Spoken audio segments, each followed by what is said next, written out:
जो भाव में इज्राएल आक्रमण कर ईरान उपर ईरान प्रति आक्रमण कर या भर अमेरिका जो भाव में आसी युद्ध में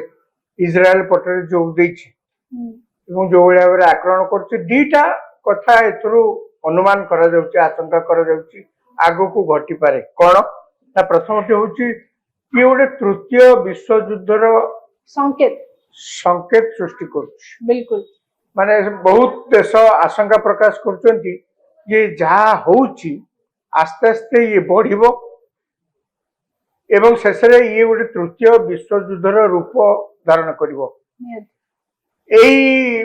प्रकार संभावना को आखिरे रखी आप लक्ष्य करथिबे सऊदी अरब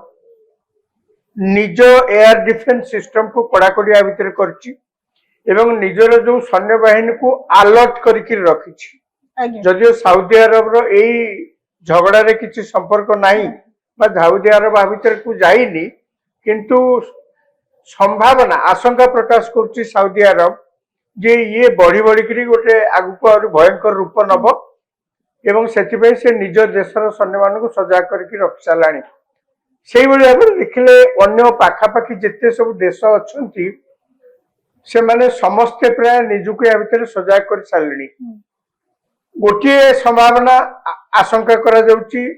तृतीय विश्व युद्ध एक द्वितीयटी हूँ जो भाव में इज्राएल एवं अमेरिका मिसिक ईरान उपर आक्रमण कर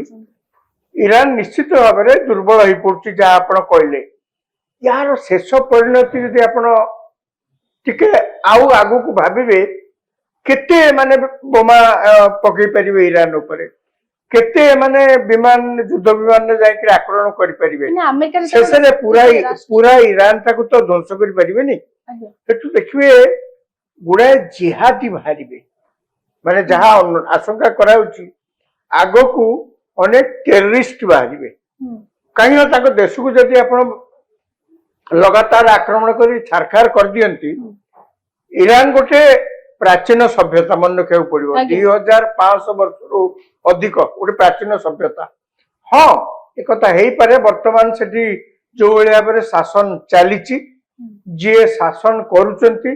अनेक गणतांत्रिक देश या पसंद करना एवं ये गणतांत्रिक शासन बोलिक स्वीकार करने को नाराज मध्य परिस्थिति कौन हम ठीक अच्छे आपण गोटे व्यवस्था सहित आपण मेल खाऊनी अमेरिका अन्य देश मैंने कहते ये गोटे गणतांत्रिक देश नुहे ये गोटे मुला मान शासन ये चलती गोटे मानविक अधिकार सब प्रकार सब क्षेत्र में उल्लंघन करा मुह खोली किए कहले मार दि जाऊँगी ना जेल में भर्ती कर दि ये शासन अवसान हवा कथा समस्त अनुभव कर यार अर्थ नुहे आप बोमा पकई पूरा देश टाक छारखार करदे